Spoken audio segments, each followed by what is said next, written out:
7 yaşındaki bir çocuk ağabeyinin köşede bıraktığı tahta bir şövalye figürü buldu, oyuncağı aldı ve sessizce oynamaya başladı. O oyuncak önemsiz bir nesneydi. Gregor onu çoktan bir kenara atmıştı. Ama o küçük tahta figür Sandor'un içinde taşıdığı bir şeyin göstergesiydi. Şövalye olmayı hayal ediyordu. Gregor bunu görünce tek bir kelime etmedi. Ağzını açmadan küçük kardeşini tuttu ve yüzünü mangaldaki ateşe bastırdı. 3 yetişkin adam onu zor bela oradan sökebildi. Sandor Clegane hayatı o anda ikiye bölündü. Ateşten öncesi ve ateşten sonrası. Ama bu video o yanığın izi kadar derin olan başka bir soruyu soruyor. Aynı şiddetin içinden çıkan iki kardeş neden birbirinden bu kadar farklı birer insan oldu? Game of Thrones 8 sezon boyunca onlarca karakter inşa etti. Bir kısmı düştü, bir kısmı yükseldi, bir kısmı ise kendi içindeki savaşı kaybetti. Ama pek az hikaye Sandor'unki kadar psikolojik katmanlarla örülüydü. Bu video Dağ ile Tazı'nın yüzeysel çatışmasını değil, iki kardeşin temsil ettiği şeyi, bu ilişkinin dramatik yapısını ve Sandor'un karakter yolculuğunun neden çok daha büyük bir anlam taşıdığını ele alıyor. Kurgu Anatomisi'ne abone olmayı unutma. Clegane hanesinin kökeni, iki kardeşi anlamak için mükemmel bir başlangıç noktası. Ailenin kurucusu Gregor ve Sandor'un büyük babasıydı. Hem de Casterly Kayası'nın sıradan köpek bakıcısı. Bir gün Lord Titus Lannister bir gezinti sırasında dişi bir aslanla yüz yüze geldi. Hayvan atını öldürdü. Onu da parçalayacaktı. Tam o sırada köpek bakıcısı köpekleriyle devreye girdi. 3 köpek bu mücadelede öldü. Köpek bakıcısı bir bacağını kaybetti. Lord Titus bu fedakarlığın karşılığını topraklar, bir kule ev ve şövalyelik unvanıyla ödedi. Adamın oğlunu da yanına seyis olarak aldı. Ailenin armasındaki 3 siyah köpek o gün kaybedilen bu 3 hayvanı temsil ediyordu. Clegane'ler böylece efendileri için ölen, sorgulamayan, boyun eğen bir yapı olarak var olmaya başladı. Bu miras her iki kardeşin kaderini doğrudan şekillendirdi. Gregor köpekleşti, Sandor ise köpek olmayı reddetti. Gregor Clegane, Westeros tarihinin kaydettiği en büyük fiziksel varlıklardan biriydi. Kitaplarda 8 ayağa yakın bir boydan, yaklaşık 200 kilo ağırlığından söz edilirdi. Ama Gregor'u gerçekten anlamak için bedenine değil zihnine bakmak gerekiyordu. Gregor şiddet uygulayan bir karakter değildi.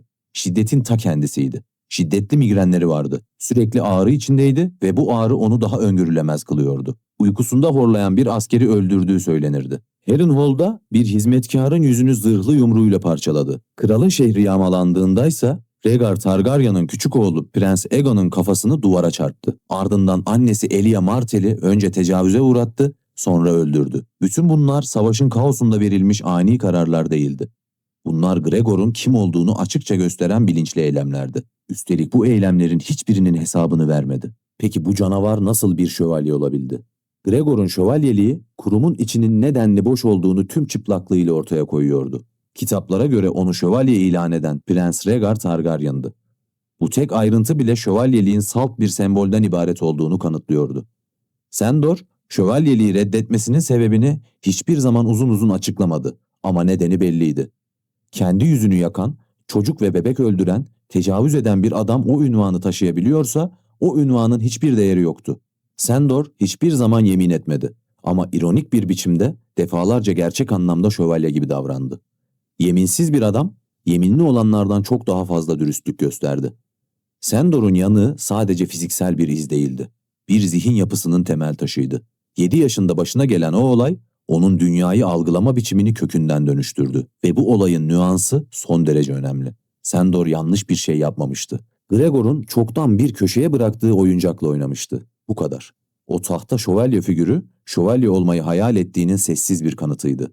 Gregor onu tam da bu hayal için yaktı. Ardından baba olayı örtbas etti. Herkese çocuğun yatağa tutuştu dedi. Bu örtbas Sandor'a şiddetin cezasız kalabileceğini, otoritenin gücü koruduğunu değil, gücün yanında durduğunu çok erken yaşta öğretti. Travma psikolojisi açısından bakıldığında Sandor hayatı boyunca bilinçsiz bir çekilme döngüsü içinde yaşadı.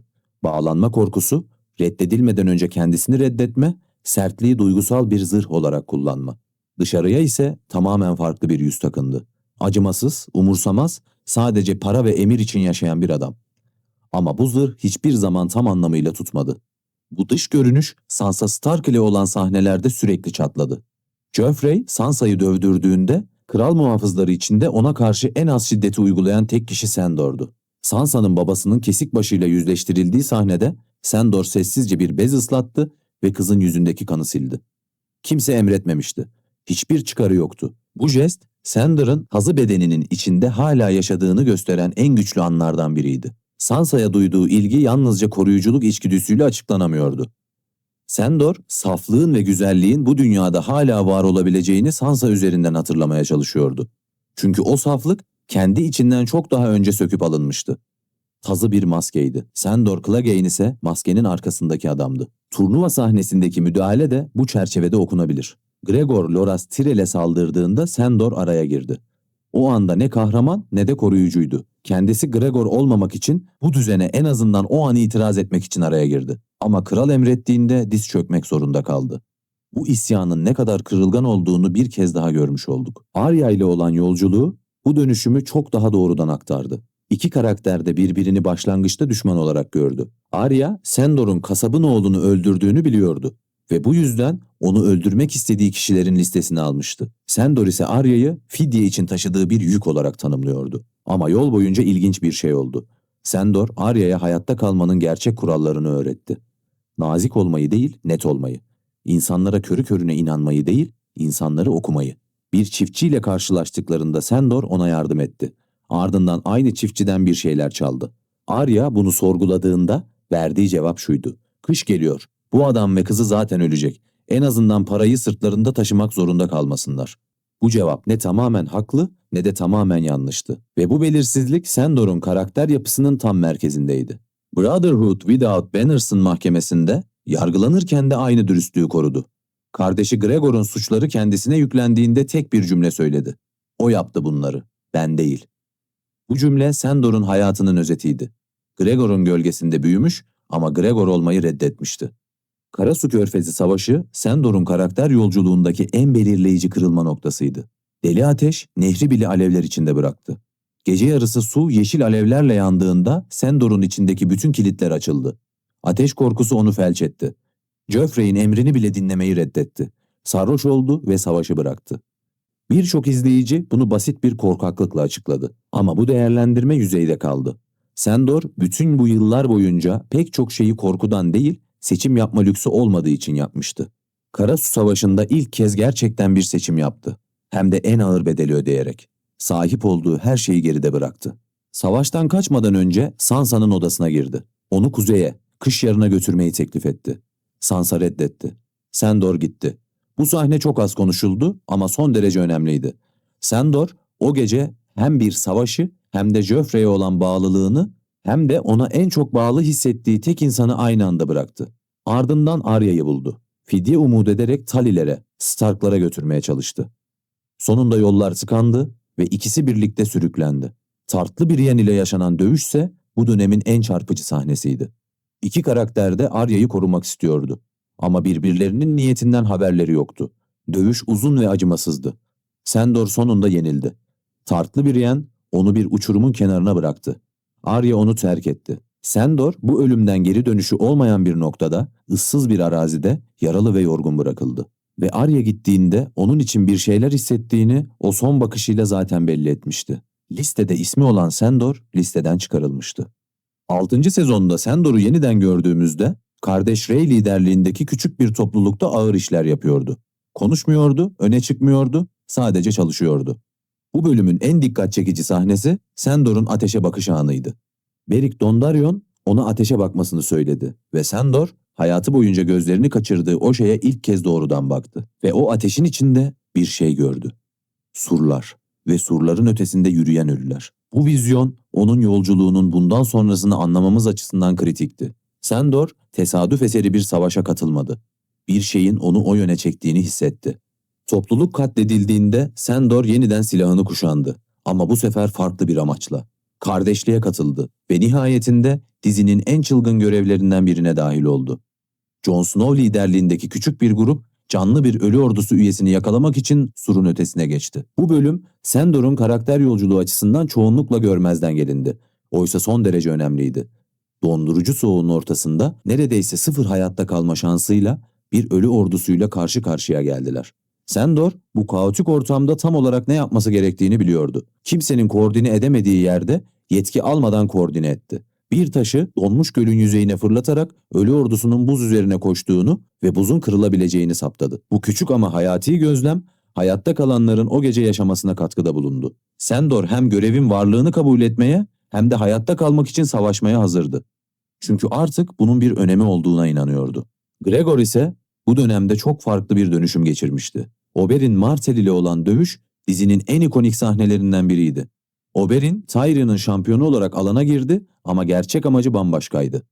Yıllar önce kralın şehri yağmalandığında kız kardeşi Elia Martell, Gregor tarafından katledilmişti. Oberyn bu acıyı 14 yıl içinde taşımıştı ve şimdi Gregor'u herkesin önünde itiraf ettirme fırsatı doğmuştu. Oberyn çevikliğiyle Gregor'u defalarca yaraladı. Onu dize getirdi ve bu devasa adamı izleyicilerin gözü önünde küçük düşürdü.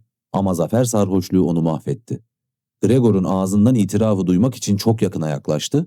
Gregor son bir hamleyle Oberyn'in gözlerini çukurlarından çıkardı ve kafatasını parçaladı. Tyrion mahkum edildi.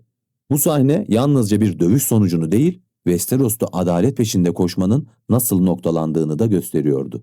Haklı olmak yetmiyordu. Her zaman güç kazanıyordu. Qyburn, Gregor'u ölümün eşiğinden geri döndürdüğünde geriye kalan şey insanlığından tamamen arınmış bir varlıktı. Sir Robert Strong adıyla yeniden doğdu. Zırhın içinde yüzü görünmeyen, hiç konuşmayan, emredilen her şeyi yapan bir figür. Missandei'yi Cersei'nin emriyle kılıçla öldürdüğü sahne bunu en çıplak haliyle gözler önüne serdi. Gregor artık bir karakter değildi, bir araçtı. Ama bu dönüşümün sembolik ağırlığı daha da derine gidiyordu. Gregor zaten hayatı boyunca bir araç olmuştu. Qyburn'un prosedürü bu gerçeği yalnızca görünür kıldı. Sandor'a yaptığı şeyin tamamlanmasıydı. Bir insan şiddete köle olan bir araca dönüştürülmüştü. 7. sezon finalinde Ejderha Çukuru'nda iki kardeş yıllar sonra ilk kez yüz yüze geldi. Sandor Gregor'un yanına yaklaştı, sözlerini seçerek ama net bir biçimde konuştu. "Beni hatırlıyor musun?" "Evet, hatırlıyorsun. Şu an benden de çirkinsin. Sana ne yaptılar? Fark etmez. Sonu böyle değil seninle kardeş. Kimin geldiğini biliyorsun. Hep bildin." Bu cümleler 8. sezonun dramatik altyapısını tek başına kurdu. Sandor bu dövüşün kaçınılmaz olduğunu kabul etmişti. Bu teslimiyet değildi. Hayatı boyunca ertelediği bir hesaplaşmanın nihayet önüne çıkmış olmasını kabullenmekti. 8. sezonda kralın şehri yanarken Sandor Arya'ya döndü ve şöyle dedi. "Git. Hayatının geri kalanını bu intikam için harcama. Bak bana, ben hep böyle yaşadım. Gitme vakti geldiğinde git." Arya onu ilk ve son kez gerçek adıyla çağırdı. Sandor. Sonra gitti. Bu sahne ikili karakter yolculuğunun aynı anda kapandığı nadir anlardan biriydi. Arya, intikamın sonu olmayan bir döngü olduğunu kabul etti. Sandor ise içindeki son insani eylemi yerine getirdi. Bir çocuğu kendisi gibi olmaktan kurtardı. Bu jest, Sansa'nın yüzündeki kanı silerken yaptığından çok daha güçlüydü. Çünkü bu kez bilinçli, sözlü ve feragat gerektiriyordu. 7 yaşında oyuncak bir şövalye figürü elinde tutarken tek kelime söylememişti. Yıllarca sonra Arya'ya tek bir cümleyle geri adım atmayı seçti. "Benim gibi olma." Son dövüş 3 aşamada yaşandı. Birinci aşamada Sandor, ağabeyi Gregor'a karşı savaştığında zırhı deldi, onu yaraladı. Ama Gregor bunu hissetmiyordu. Qyburn'un prosedürü onu ağrıdan ve dolayısıyla en büyük zayıflığından arındırmıştı. İkinci aşamada Gregor, Sandor'u tutup kafasını duvara vurdu ve ardından Oberyn'e yaptığının aynısını uygulamaya başladı. Gözlerini çukurlarından çıkarmaya girişti. Sandor kan içinde hançerini Gregor'un gözünden beynine sapladı. Yine de Gregor durmadı. Üçüncü ve son aşamada Sandor, hiçbir silahın işe yarayamayacağını anladığı anda kendisiyle birlikte abisini aşağıdaki ateşin içine çekti. İkisi de düştü, ikisi de öldü. Bu son dramatik açıdan son derece güçlüydü. Gregor durdurulamazdı. Çünkü artık korkuyla, ağrıyla ya da geleneksel yöntemlerle bertaraf edilecek bir varlık değildi. Sandor onu yalnızca kendiyle birlikte düşürerek bitirebilirdi ve bu bitiş için seçilen yer ateşti. Sandor Clegane hayatı boyunca ateşten kaçmıştı. 7 yaşında yüzünü ateşe götüren el bu korkuyu ona mühürlemişti. Karasu'da deli ateş nedeniyle görevini terk etmişti. Beric Dondarrion'un ateşli kılıcıyla yaptığı dövüş sırasında savaşırken neredeyse kendini kaybetmişti. Ama sonunda ateşin içine kendi iradesiyle yürüdü. Sandor bu korkuyu yendi. Ödediği bedelse hayatıydı. Senaryo bunu bir trajedi olarak değil, bir tamamlanma olarak sundu. Ve bu ayrım her şeyi değiştirdi. Peki bu kardeş çifti bize ne söylüyor? Gregor ve Sandor aynı koşullardan doğup tamamen farklı yönlere evrilmenin mümkün olduğunu kanıtladı. Gregor güce teslim oldu. Şiddetin içinde bir anlam bulmak yerine şiddeti amaç haline getirdi. Sandor ise aynı gücü taşıdı ama her zaman içinde bir çekim gücü vardı. İnsanlığa duyduğu yüksek sesli tiksinti aslında o insanlığı kaybetmekten duyduğu korkunun dışa vurumuydu. Gregor hep canavar oldu. Sandor ise canavar gibi göründü ama içinde bir insan saklamaya devam etti. George Martin'in bu iki karakterle sorduğu asıl soru buydu. Travma bir insanı kimin yaptığını mı belirler yoksa o travmayla ne yaptığı mı? Cevap açıktı. Clegane kardeşlerin hikayesi aynı soruya verilmiş iki farklı cevaptı. Game of Thrones ilerleyen sezonlarda pek çok karakterin yolculuğunu tatmin edici biçimde kapatamadı. Ama Sandor Clegane'in hikayesi dramatik bir bütünlük taşıdı. Köken sahnesi vardı, kırılma noktaları vardı, dönüşüm vardı, son vardı. Bu son mutlu değildi ama tutarlıydı. Sandor başkalarını kurtarmak için değil, en sonunda kendisi olabilmek için öldü. Ve o yanık yüzüyle hayatı boyunca gözlerini kaçırdığı alevlerin tam içinde bu dünyanın ona yapabileceklerinin tamamını zaten görmüş biri olarak gitti. Bir gün elinde tahta bir şövalye figürü tutmuş ve bunun için yanmıştı. Sonunda gerçek anlamda şövalye gibi davranarak öldü ama bunu asla kabul etmedi. Bu belki de onun en derin ironisiydi. Dağ yıkıldı, tazı ise özgür kaldı. Kurgu Anatomisine abone olmayı unutma. Bir sonraki videoda görüşmek üzere, hoşça kal.